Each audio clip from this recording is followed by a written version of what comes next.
السلام علیکم اور very good morning, welcome to new Pakistan. میں ہوں آپ کے ساتھ انوار خاور۔ ناظرین، سب سے پہلے ہم بات کریں گے موسم کے حوالے سے، جہاں ہم دیکھ رہے ہیں کہ ملک کے تمام ہی علاقوں میں اس وقت بارشوں کا سلسلہ جاری ہے، اور آج بھی کراچی کے مختلف علاقوں میں بوندا باندی سے موسم خوشگوار ہو چکا ہے۔ آئی چندری گڑھ روڈ، ٹاور، ناظم آباد سائٹ، زینب مارکیٹ کے اطراف میں بوندا باندی ہوئی ہے۔ محکمہ موسمیات نے بتایا ہے کہ آج بھی کراچی میں کہیں تیز تو کہیں درمیانے درجے کی بارش متوقع ہے۔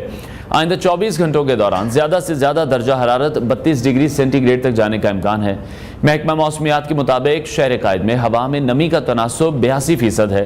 جنوب مغربی سمت سے 10 کلومیٹر فی گھنٹے کی رفتار سے ہوائیں چل رہی ہیں، اور کل وقفے سے ہونے والی یہ جو بارش تھی وہ بھی تھم گئی، لیکن رات بارش کے بعد شہر کے جو مختلف سڑکیں ہیں وہاں پر بارش کا پانی جمع ہو گیا، اور اکثر مقامات سے پانی کی نکاسی کر دی گئی ہے، جبکہ کچھ جگہوں پر پانی ابھی تک موجود ہے۔ دوسری جانب محکمہ موسمیات نے ملک کے مختلف علاقوں میں گرج چمک کے ساتھ مزید بارش کی پیشگوئی بھی کر دی ہے۔ محکمہ موسمیات کے مطابق سندھ، بلوچستان، خیبر پختونخوا، اسلام آباد، پنجاب، کشمیر اور گلگت بلتستان میں تیز ہوائیں چلنے اور گرج چمک کے ساتھ مزید بارش، جبکہ شمال مشرق کے جنوبی بلوچستان، بالائی سندھ اور جنوبی پنجاب میں موسلادھار بارش ہونے کا امکان بھی ہے۔ اس کے علاوہ محکمہ موسمیات نے مزید بارش کی پیشگوئی کرتے ہوئے کہا ہے کہ آج اسلام آباد اور گرد و نواح میں بھی پتلا جزوی ابر آلود رہنے کے علاوہ تیز ہوائیں چلیں گی۔ گرج چمک کے ساتھ بارش ہونے کا امکان بھی ہے، جہاں مری، گلیات، راولپنڈی، اٹک، چکوال، جہلم، منڈی بہاؤدین، سیالکوٹ، ناروال، گجرات، گجرانوالہ، حافظ آباد، لاہور، شیخوپورہ، اوکاڑا، پاکپتن، قصور، خوشاب اور جو دیگر علاقے ہیں وہاں پر یہ بتایا جا رہا ہے کہ بارشوں کا جو سلسلہ ہے وہ اب جاری رہے گا۔ تیز ہوائیں چلیں گی، گرج چمک کے ساتھ یہاں پر بارش کا امکان بھی ہے، جبکہ اس دوران بہاولپور، بہاول نگر، راجن پور اور رحیم یار خان میں بھی موسلادھار بارش بھی متوقع ہے۔ موسم پر ہم آگے چل کر مزید بھی بات کریں گے، لیکن ابھی شامل کرتے ہیں ٹاپ سٹوریز۔ غذاؤں اور قدرتی مشروبات سے رنگ گورا کرنے کا آزمودہ طریقہ۔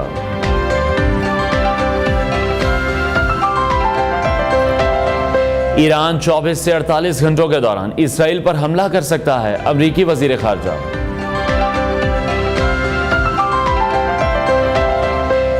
پاکستان کے لیے میڈل جیتنے کی آخری امید، ارشد ندیم آج ان ایکشن ہوں گے۔ اور آپ کو بتائیں گے بجلی کے بل میں کمی لانے کے آسان و مددگار طریقے۔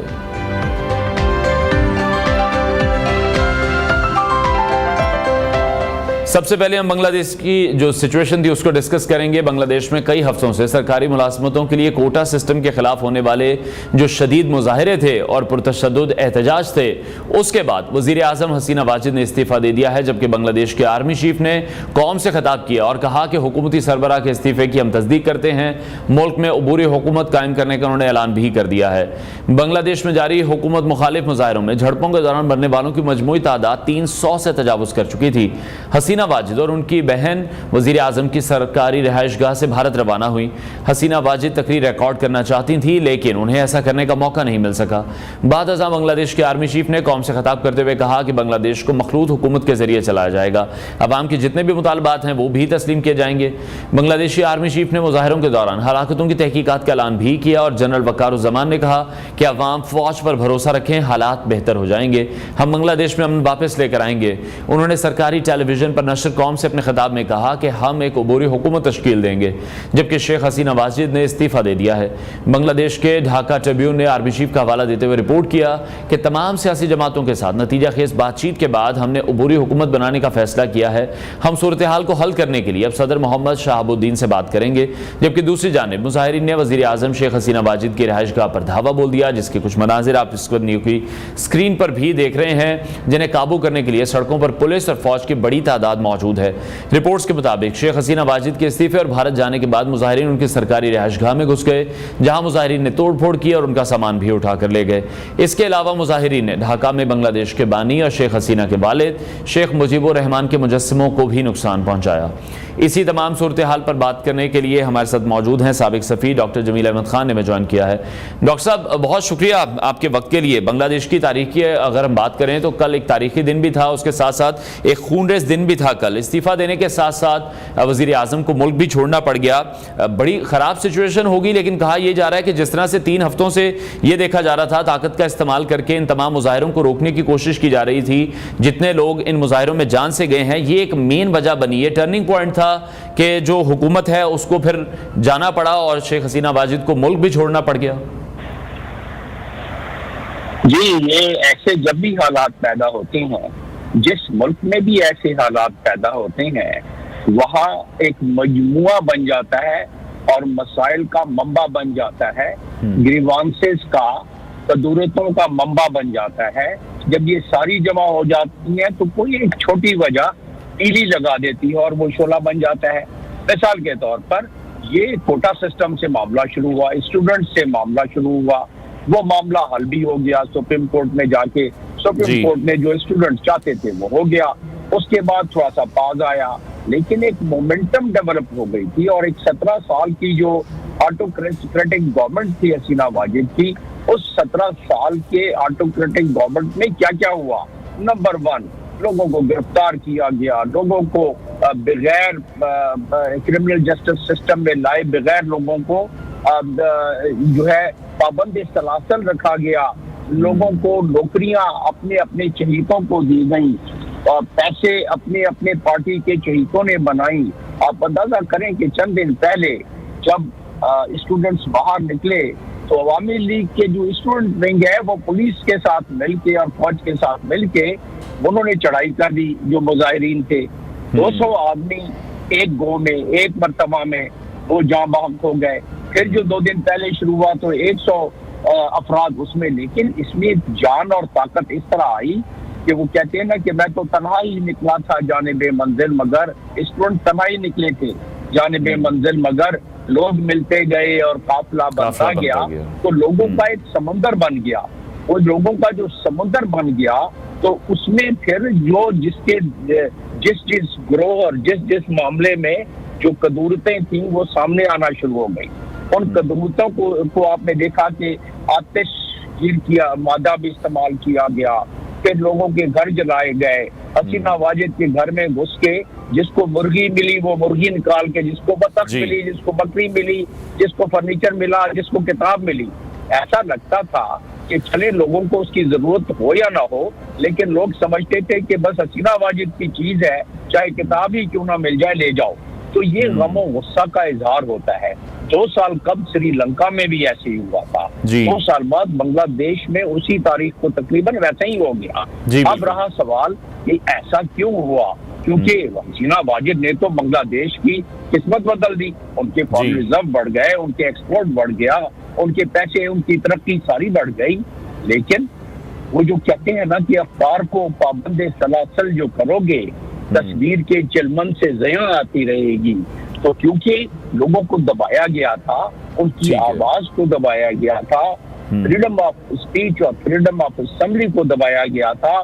تو جب لوگ باہر نکلے تو ترقی ایک جگہ پر انہوں نے, حالانکہ اس کا احسان مند ہونا چاہیے تھا حسینہ واجد کا کہ اس نے ملک کو ترقی دی تھی, لیکن جہاں آواز کو دبایا جائے اور یہ معاملہ خدا نہ خواستہ گلف کنٹریز میں نہ شروع ہو جائے فلسطین کے حوالے سے, کیونکہ فلسطین کے معاملے میں ان کو روک کے رکھا گیا ہے ان کے حکمرانوں نے کہ ان کے ساتھ. تو ابھی آ جاتے ہیں واپس بنگلہ دیش پر. بنگلہ دیش میں آپ دیکھیں کہ ان کا بیٹا کیا کہہ رہا ہے آج حسینہ. ڈاکٹر صاحب بالکل میں یہی آپ سے یہی ایڈ کرنا چاہ رہا تھا کہ ہم یہی سنتے آئے ہیں, بہت سے ایسے سال گزر چکے ہیں جہاں ہم یہی سنتے آئے ہیں کہ بنگلہ دیش تو ترقی کر رہا ہے. یہ ایگزامپلس کوٹ کی جاتی تھی کہ پاکستان آج کہاں کھڑا ہے, بنگلہ دیش 1971 میں آزاد ہوا, ان کی جو پالیسیز ہیں اور جو کنسسٹنسی حکومت میں دیکھی جا رہی ہے, کنسسٹنسی از دا کی.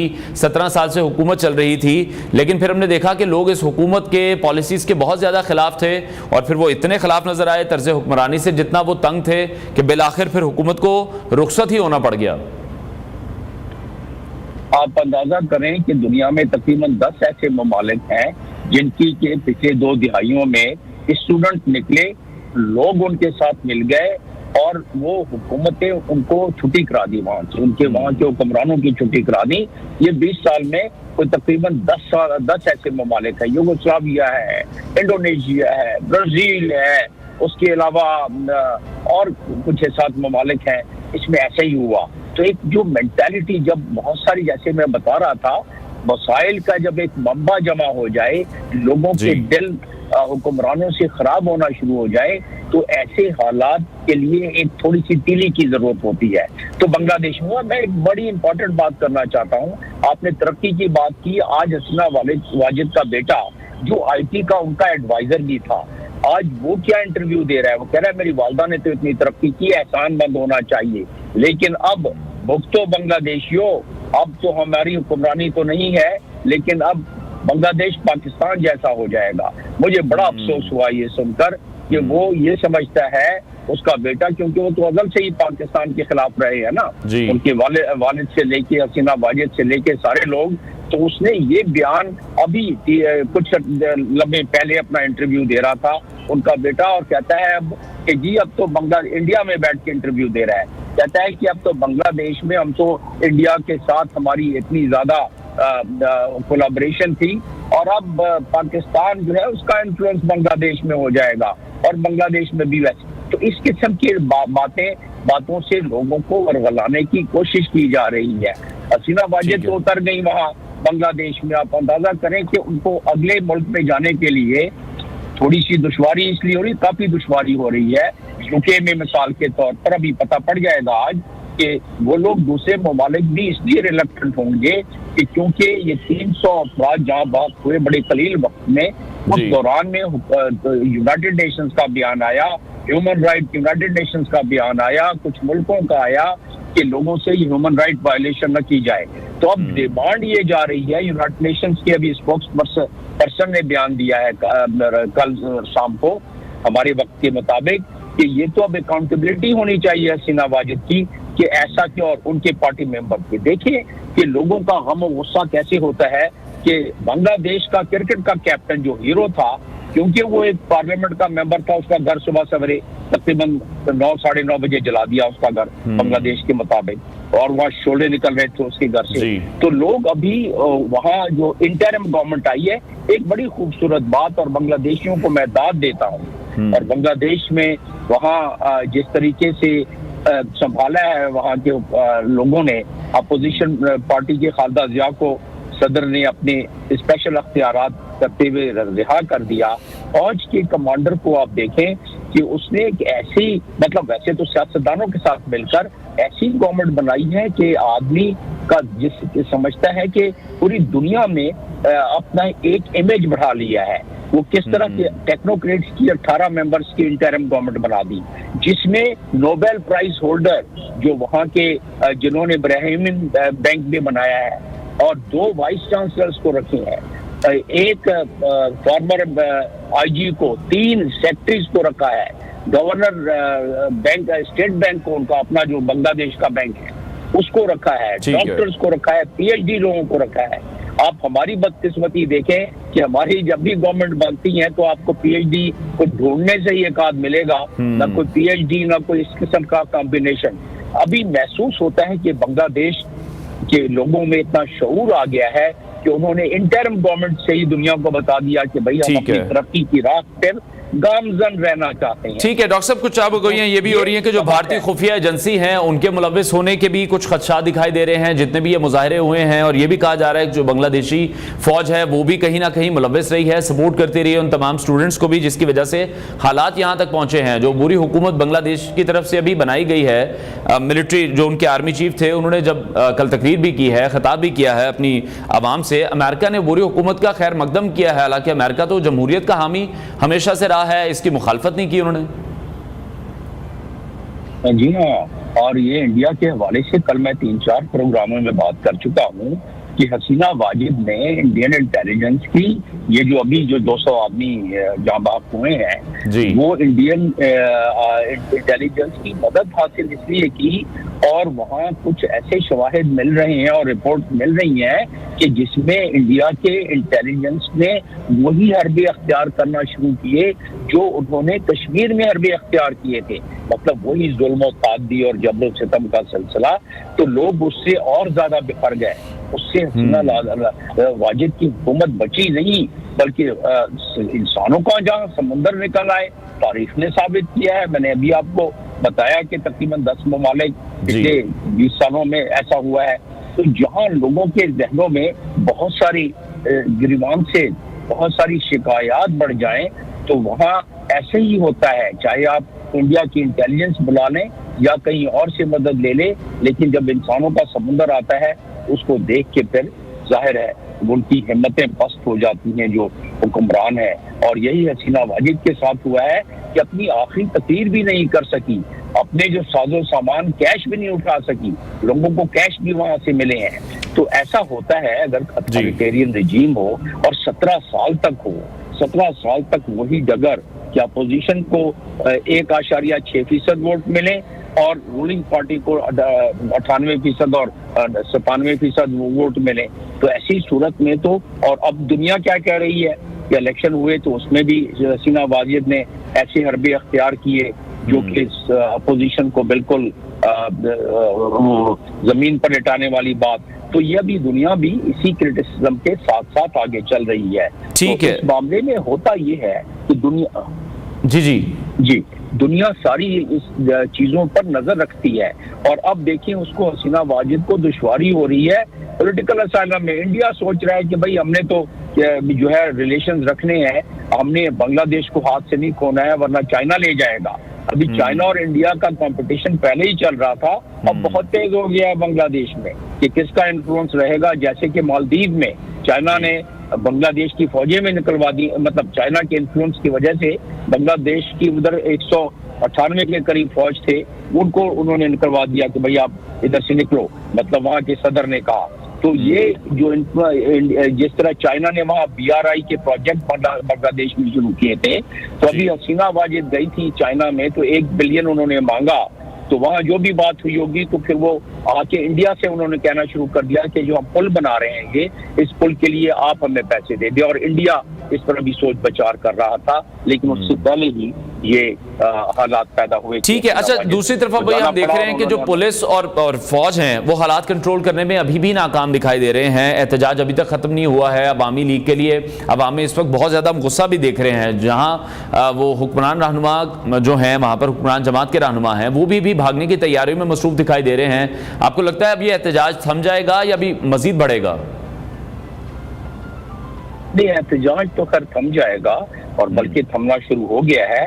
غم و غصہ وہ نکال رہے ہیں ان لوگوں پر یا اس پارٹی کے ممبرز پر جس طرح کی عوامی لیگ ہو گئی. میں نے ابھی آپ کو بتایا کہ ایک ہیرو جو کیپٹن تھا کرکٹ کا، اس کے گھر کو صبح کس طرح چلایا ہے.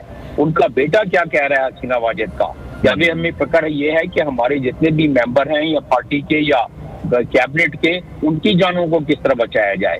اور یہی چیلنج ہے انٹرم گورنمنٹ کا، اور یہی چیلنج ہے وہاں اب گورنمنٹ کو کنٹرول کرنے کا. بڑی خوبصورتی سے ابھی تک کنٹرول کیا ہے انہوں نے. انٹینسٹی 1/4 بھی نہیں رہی، اور میں سمجھتا ہوں آج شام تک اس کی انٹینسٹی اور کم ہو جائے گی. وہاں کی اپوزیشن پارٹیز نے کال دیا ہے کہ پیس یعنی امن رکھیں، اپنی املاک کو نقصان نہ پہنچائیں. یہ ملک کے احساسے ہیں. یہ ساری بنگلہ دیش وہ ملک ہے کہ جب وہاں بڑے بڑے جلوس کسی بھی اپوزیشن پارٹی کے ہوں لاکھوں کے، اگر کوئی ایکسپورٹ کی گاڑی جا رہی ہوتی ہے پورٹ کے طرف تو اس میں راستہ اس طرح دیتے ہیں جیسے بیچ میں پانی کے بیچ میں سے راستہ نکال دیا ہو. تو اتنے باشعور وہ لوگ ہو گئے ہیں کہ انہیں پتا ہے کہ اپنی ترقی جو کی ہے اس کو کھونا نہیں ہے. تو اب دیکھتے ہیں کہ آج شام تک جو میرا تجزیہ ہے کہ چیزیں اس سے مزید ٹھنڈی ہوں گی اور اگلے 2-3 دنوں میں چیزیں کافی ٹھنڈی ہو جائیں گی. ٹھیک ہے. لیکن جس طرح سے اب ہم نے دیکھا کہ جس طرح سے عوام غصہ میں نکالتے دکھائی دے رہے ہیں، شیخ مجیب الرحمان کے پتلے کو جس طرح سے وہاں پر توڑا گیا ہے، شیخ حسینہ واجد کو جس طرح سے ملک چھوڑنا پڑا ہے، ایک ہسٹری رہی ہے اس پورے فیملی کی. میں چاہوں گا اس پر بھی تھوڑی سی روشنی آپ ڈالیے گا. دیکھیں حسینہ واجد جو ایگزائل سے واپس آئیں اور انہیں لوگوں نے پذیرائی دی بنگلہ دیش کے، وہ اسی لیے دی کہ ان کے والد کو فاؤنڈر آف دی نیشن سمجھا جاتا تھا نا، اور بڑی قدر و منزلت تھی. لیکن وہ 17 سال کی حکمرانی میں ان کی بیٹی نے جیسی بھی کی تو بلیم باپ پر بھی گیا.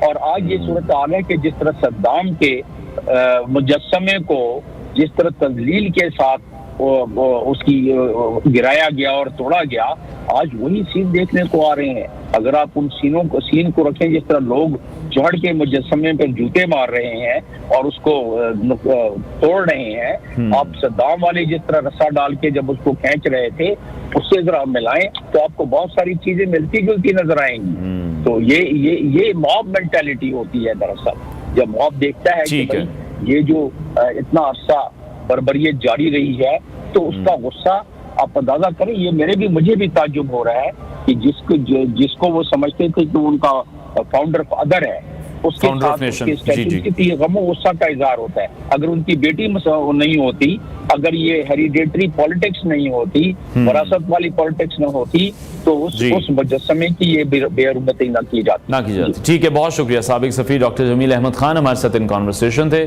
بریک لیتے ہیں ناظرین، بریک کے بعد آپ کو دوبارہ جوائن کریں گے۔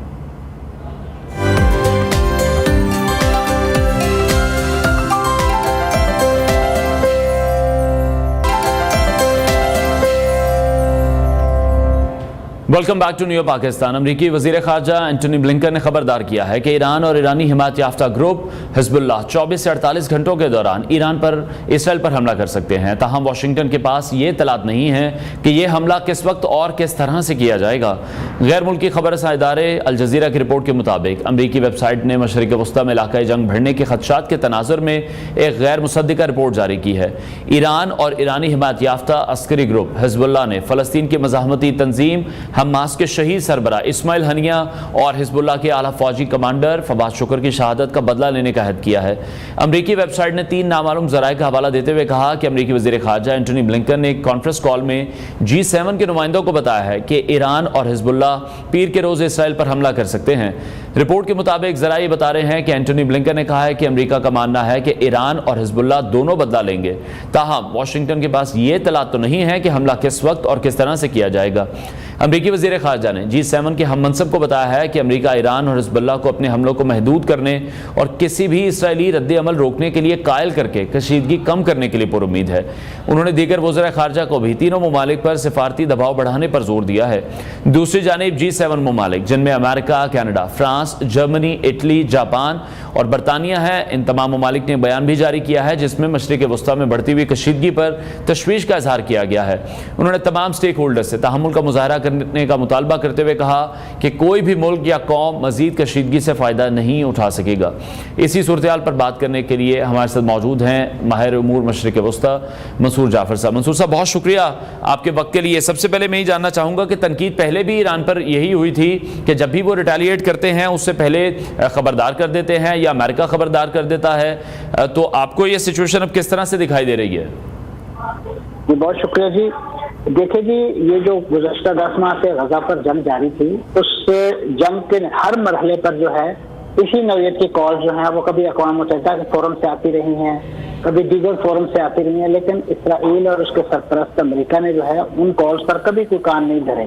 اور اب میں سمجھتا ہوں اپنی اخلاقی بینک پرستی اور دیوالیہ پن کا مظاہرہ کرتے ہوئے یہی ممالک جو ہیں یعنی امریکہ اور اسرائیل یہ مختلف فورمز پر اسی قسم کا ویلا، اسی قسم کا پروپیگنڈا کر رہے ہیں کہ جناب اب حزب اللہ یا ایران جو ہے وہ اسماعیل ہنیہ شہید کی جو قتل کا بدلہ جو ہے وہ لینے کے حوالے سے متوقع کارروائی کر رہے ہیں۔ تو ماضی میں اگر 10 ماہ تک جو ہے ان کے کان پہ جو نہیں رنگی، اسی نوعیت پہ قتل عام، اسی نوعیت پہ انسانی جانوں کا ضیاع جو ہے وہ خود پر امریکہ اور اسرائیل مل کے کرتے رہے ہیں۔ تو آج اگر غصے میں بکھرے ہوئے اور ایک رد عمل کے طور پر ایران اور حزب اللہ یا ان کے اتحادی جو ہیں وہ اس نوعیت کی کارروائیوں پر اتر آئے ہیں یا وہ اس کا کرنے کا ارادہ رکھتے ہیں، تو میں سمجھتا ہوں اب کم از کم جسے کہنا چاہیے کہ یہ بدلے کی دنیا ہے اور اس میں اب ان کو اندازہ ہو رہا ہے اور اب ان کو یہ پتہ چل رہا ہے کہ کشیدگی جو ہے وہ کسی کے مفاد میں نہیں ہے، کیونکہ اب اس کشیدگی کا ہدف جو ہے وہ یہ بن رہے ہیں۔ تو ماضی میں ان کی کشیدگی اور ان کے ظلم اور زیادتیوں کا ہدف جو ہے وہ نہتے فلسطینی رہے ہیں، اور جن کو 40-50 ہزار کی تعداد میں جو ہے وہ تحقیق کر دیا گیا، انہی ترقی پسند ممالک، انہی G7، انہی اقوام متحدہ کے فورمز کے کانوں پہ جون تک نہیں رہی، اور سب سے بڑھ کے ان فلسطینی مسلمانوں کے جو ہم عقیدہ اور ہم مسلک لوگ فلسطین دنیا بھر کے مسلمان عرب و عجم میں، انہوں نے جس انداز سے چپ سادھے رکھی ہے، جس طریقے سے خاموش تماشائی کے طور پہ جو ہے وہ سارا قتل عام دیکھتے رہے ہیں. تو میں سمجھتا ہوں یہ یعنی آپ جو اخلاقی دیوالیہ پن کی ایک سب سے بڑی مثال ہے اس وقت کہ جب آپ کے مفادات پہ ضرب لگتی ہے تو آپ شور کرتے ہیں اور آپ جو ہے تمام ورلڈ فورم کو جو ہے ایکٹیویٹ کرنے کی باتیں کرتے ہیں. اور جب کوئی نہتہ جو ہے وہ اس کا نشانہ ہے اور اس کے نتیجے میں ان کے بچے بزرگ خواتین جو ہیں وہ تحقیق کیے جا رہے ہیں, تو ایسے میں آپ جو ہے وہ اسے ایک دو طرفہ کا معاملہ قرار دے کے اور اپنی نام نہاد سیکورٹی اور اپنی نام نہاد جو بھی آپ کہہ لیجیے سپریمیسی آف دا ورلڈ جو ہے اس کو بنیاد بنا کے آپ اس سارے قتل عام میں شریک بھی رہتے ہیں اور ہر طریقے سے اس کو بڑھاوا بھی دیتے ہیں. یعنی آج بھی آپ دیکھیں کہ اس وقت امریکہ کے انتخابات کے مرحلے کے باوجود اس وقت جو صورتحال ہے اس میں ابھی جو ڈونلڈ ٹرمپ جو ان کے ایک صدارتی امیدوار ہیں وہ اس لاؤبالی پن میں اس بات کا اظہار کرتے ہیں کہ میں نے خبر سنی ہے کہ شاید ایران جو ہے وہ امریکہ پر اسرائیل پر حملہ کرنے جا رہے ہیں. یہ وہ لوگ ہیں کہ جو دنیا کی پالیسیاں بناتے ہیں, دنیا کو چلاتے ہیں, دنیا کو ڈکٹیٹ کرتے ہیں.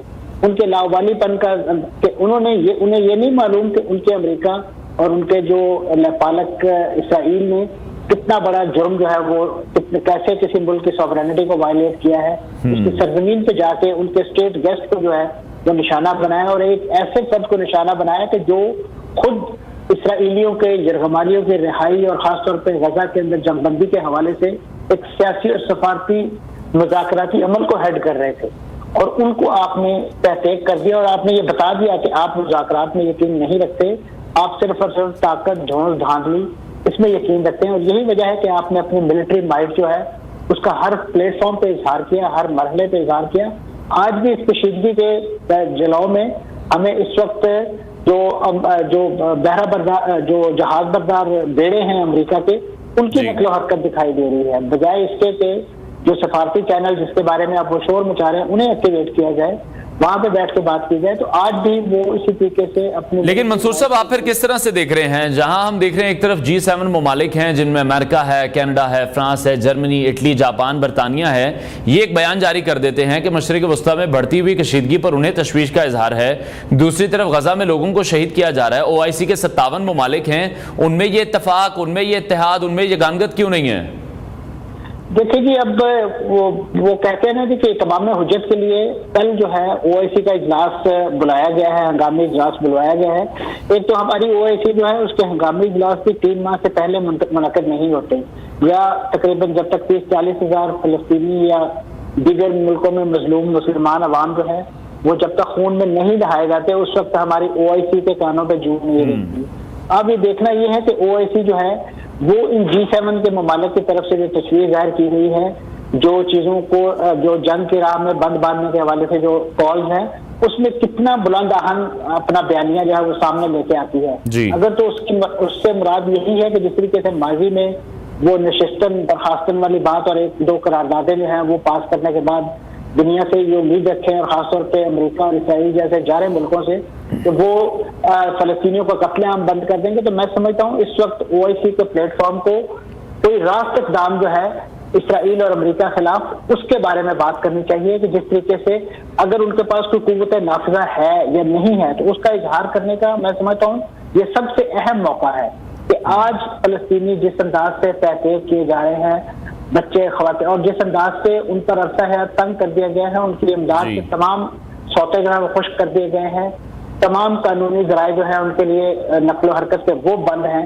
اور سوائے تباہی اور بربادی جس میں ڈیلی اس وقت تقریباً 100 سے زیادہ فلسطینی جو ہے وہ پچھلے تقریباً 2 ماہ کے اندر جو ہے وہ شہید کیا جا رہا ہے. اور ایسے میں سمجھتا ہوں OIC کا اجلاس ایک امید تو ہے, لیکن اس کو کس انداز سے وہ مٹیریلائز کرتے ہیں لوگوں کی, مسلمانوں کی یا اپنے ہم عقیدہ لوگوں کی ان منگوں کو, یہ اب کل کا اجلاس جو ہے وہی ظاہر ہے اس کا رزلٹ یا اس کے جو بھی نتیجہ ہے وہ سامنے آئے گا.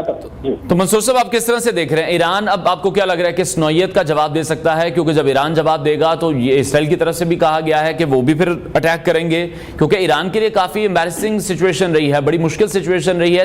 ان کے اسٹیٹ گیسٹ کے طور پر اسماعیل ہنیہ وہاں پر موجود تھے, ان کو وہ سیکیورٹی نہیں دے سکے ہیں. ایران اب جو ریٹیلیٹ کرے گا وہ آپ کو کیا لگ رہا ہے, کیا ان کی پلاننگ ہو سکتی ہے؟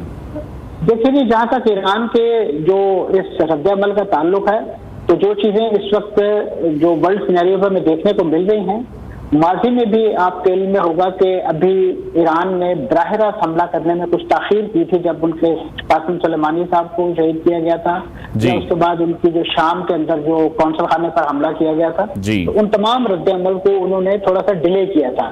لیکن اس بار جو ہمیں اس میں ایک نیا ایلیمنٹ دیکھنے کو مل رہا ہے وہ ایران کی جو مختلف آپ کہہ لیجیے حمایتی تنظیمیں ہیں جنہیں امریکہ پراکسیز کا نام دیتا ہے، چاہے وہ یمن کے اندر انصار اللہ ہو، اس کے بعد عراق کے اندر جو ایران نواز مختلف تنظیمیں ہیں وہ ہیں، پھر حزب اللہ اپنے طور پہ، خود ایران، اور شام کے اندر جو ان کے مختلف پاکٹس ہیں.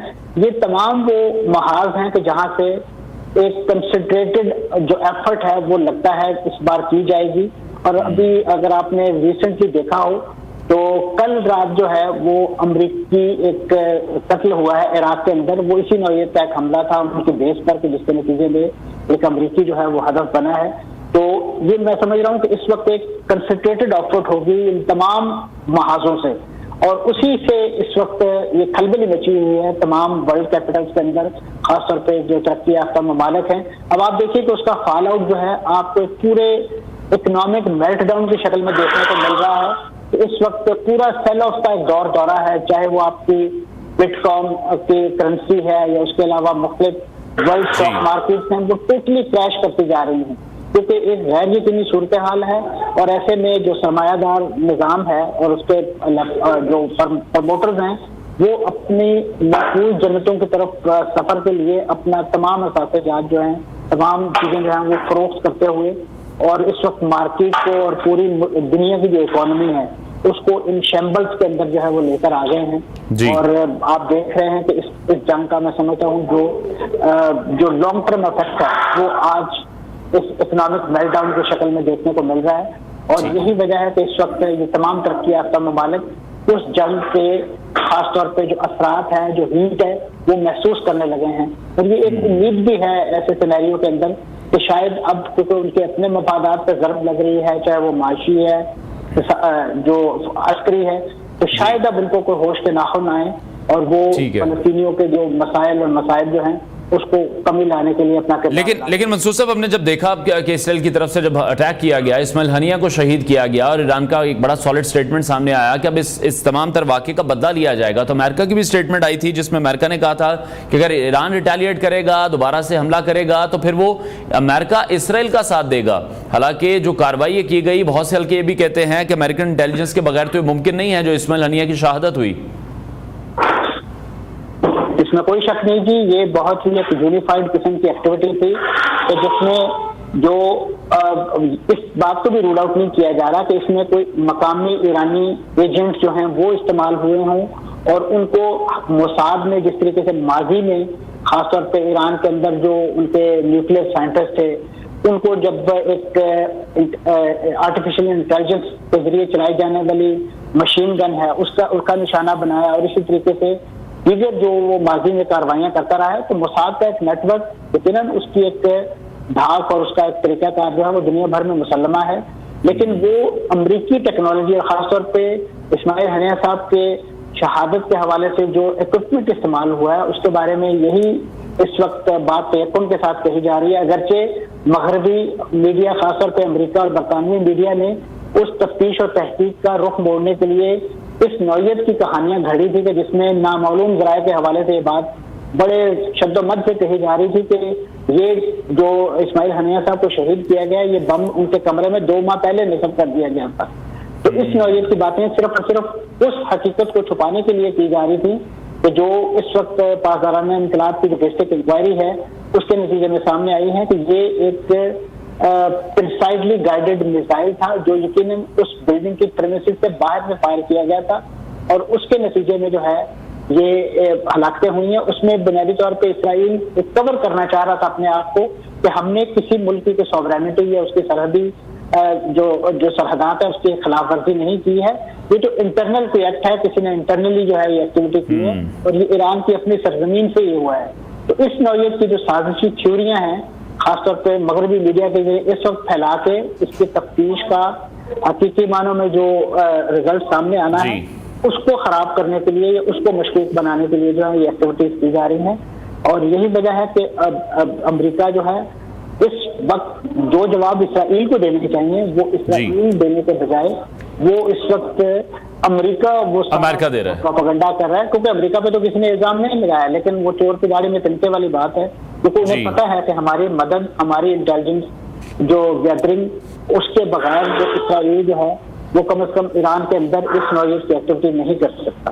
ٹھیک ہے، اچھا جنگ کے جو بادل ہیں وہ تو ہم دیکھ رہے ہیں کہ مشرق وسطیٰ پر وہ منڈلا رہے ہیں، آپ پاکستان کا اس میں کیا کردار دیکھ رہے ہیں؟ کہاں ہمسایہ ہے ایران پاکستان کا، اور اگر کوئی بھی اٹیک ایران پر بھی کیا جاتا ہے یا اس طرح کی کاروائیاں آگے مزید بڑھتی ہیں، پاکستان کو کس طرح سے اس میں رول پلے کرنا چاہیے، اور پاکستان کے لیے سچویشن کس طرح سے دیکھ رہے ہیں آپ؟ یقیناً جی، پاکستان ایران کا ہمسایہ ہے، خاص طور پہ ہمارے پڑوس میں، جس انداز سے افغانستان کے اندر بھی معاملات جو ہیں وہ ہمارے اتنے زیادہ فیوریبل نہیں ہیں، حق میں نہیں ہیں، تو ایسے میں جو اسرائیل کے جو عزائم ہیں پاکستان کے حوالے سے اور پاکستان کے نیوکلیئر پروگرام کے حوالے سے وہ کسی سے پوشیدہ نہیں ہے۔ ماضی میں اسرائیل خود اس نوعیت کی ایکٹیویٹی جو ہے وہ آخری وقت میں ان کی جو ہے وہ ٹریس آؤٹ ہو گئی، پکڑی گئی، کہ جس کے نتیجے میں یہ بات یعنی اظہر من الشمس تھی کہ وہ ہمارے جو نیوکلیئر انسٹالیشنز ہیں، خاص طور پہ کوہوٹا جیسے حساس مقامات، ان کو نشانہ بنانے کی کوشش کر رہا تھا، اور اس حوالے سے بھارت یقیناً جو ہمارا ایک ہمسایہ ملک ہے لیکن جس نے آج تک ہمیں دل سے تسلیم نہیں کیا ہے،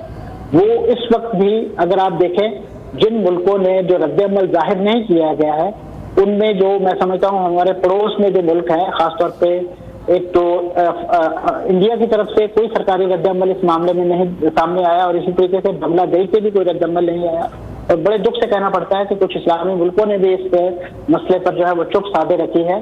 تو یہ بہت سے سوالات جو ہے وہ پیدا کرتی ہے کہ کسی انسانی جان کے ضیاع، خاص طور پہ سیاسی اور سفارتی اسٹیچر کے، شخصیت کے اس طرح کے بہیمانہ قتل پر جو ہے خاموشی، اس کا کیا مطلب ہے، اس کی کیا توجیہ اور تشریح پیش کی جائے؟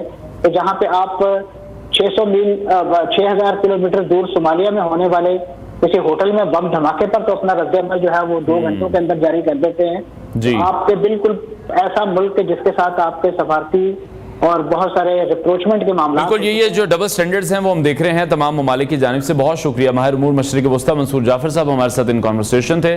بریک لیتے ہیں ناظرین، بریک کے بعد آپ کو دوبارہ جوائن کریں گے۔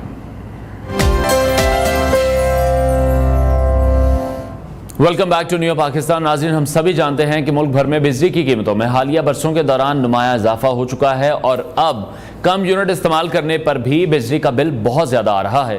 یہ سلسلہ مستقبل قریب میں بھی برقرار رہے گا، کیونکہ بجلی کی قیمتوں میں جلد بہت زیادہ کمی آنے کا امکان نہ ہونے کے برابر ہے۔ سردیوں کے مقابلے میں موسم گرما کے دوران بجلی کا خرچ زیادہ ہوتا ہے، اور اس کا مطلب یہ ہے کہ بل کی رقم بھی زیادہ ہوگی۔ اب ملک میں 1 سلیب کا سسٹم بھی موجود نہیں ہے، بلکہ متعدد سلیبز کے تحت بجلی کا بل ادا کرنا ہوتا ہے، یعنی یونٹ جتنے زیادہ ہوں گے فی یونٹ بل بھی آپ کو اتنا ہی زیادہ ادا کرنا ہوگا۔ لیکن اچھی بات یہ ہے کہ چند آسان اقدامات کے ذریعے آپ بجلی کے بل میں کمی لا سکتے ہیں، جس پر آج ہم ڈسکشن بھی کرنے جا رہے ہیں۔ انرجی ایکسپرٹ سید فیضان علی نے ہمیں اسٹوڈیوز میں جوائن کیا ہے، ان سے اس حوالے سے مزید بات کریں گے۔ سر بہت شکریہ آپ کے وقت کے لیے۔ جی بہت شکریہ۔ ناظرین تو جاننا ہی چاہتے ہیں، پر ہم لوگ بھی یہ جاننا چاہتے ہیں کہ کس طرح سے کون سے ایسے کلیے ہیں، کون سی ایسی ترکیب ہے جو ہم لڑائیں جس کے بعد بجلی کے بلوں میں کسی طرح سے کمی آ جائے۔ جی دیکھیں، بجلی کے بلوں میں کمی لانے کے لیے بہت ایک سمپل سے کچھ حل ہیں۔ آپ نے سب سے پہلے تو یہ دیکھنا ہے کہ آپ کے گھریلو جو آلات جو ہیں وہ سب سے زیادہ کون سے استعمال میں ہیں۔ ٹھیک ہے، اگر آپ دیکھیں کہ لائٹس ہیں، پنکھے ہیں، ریفریجریٹر ہے، ایئر کنڈیشننگ ہے، واشنگ مشین ہے، آئرن، یہ ایک ٹپیکل وہ آلات ہیں جو کہ آپ بہت زیادہ استعمال کرتے ہیں۔ تو اب اگر آپ باری باری ان کو ہم ڈسکس کر لیں، لائٹ ہے، کہیں جگہ پہ اگر بلب آپ کے گھر میں لگا ہوا ہے وہ تقریباً 40 سے 100 واٹ کا ہے، آپ اس کو ریپلیس کر کے آج کل LED بلبز آ رہے ہیں۔ LED بلبز جو ہیں وہ 5 سے 20 واٹ کے ہوتے ہیں، تو آپ دیکھیں تقریباً آپ کی کوئی 70% بچت ہو جاتی ہے، ان کی لائف بھی زیادہ ہے۔ اسی طریقے سے اگر آپ ایئر کنڈیشننگ کی بات کر لیں تو ایئر کنڈیشننگ کے میں آج کل انرجی ایفیشینٹ جو انورٹر والے اے سی ہیں وہ بہت زیادہ استعمال میں ہیں۔ ان پہ بھی آپ مطلب اگر ایک خاص تھرموسٹیٹ اگر ان کا ٹیمپریچر سیٹ کر لیں تو وہ آپ کو تقریباً 70% 60% بجلی کی بچت دے دیتے ہیں۔ پھر اس کے بعد اگر آپ بات کر لیں پنکھوں کی، پنکھے ایک ایسا لوڈ ہے جو کہ اگر آپ گرمیوں میں دیکھیں تو تقریباً 24 گھنٹے آپ کے چل رہے ہوتے ہیں۔ تو یہ پنکھے اگر آپ انرجی ایفیشینٹ آج کل فینز آ رہے ہیں، نارمل جو ٹپیکل پنکھا ہے اس کا تقریباً 80 سے 100 واٹ کنزمپشن ہے،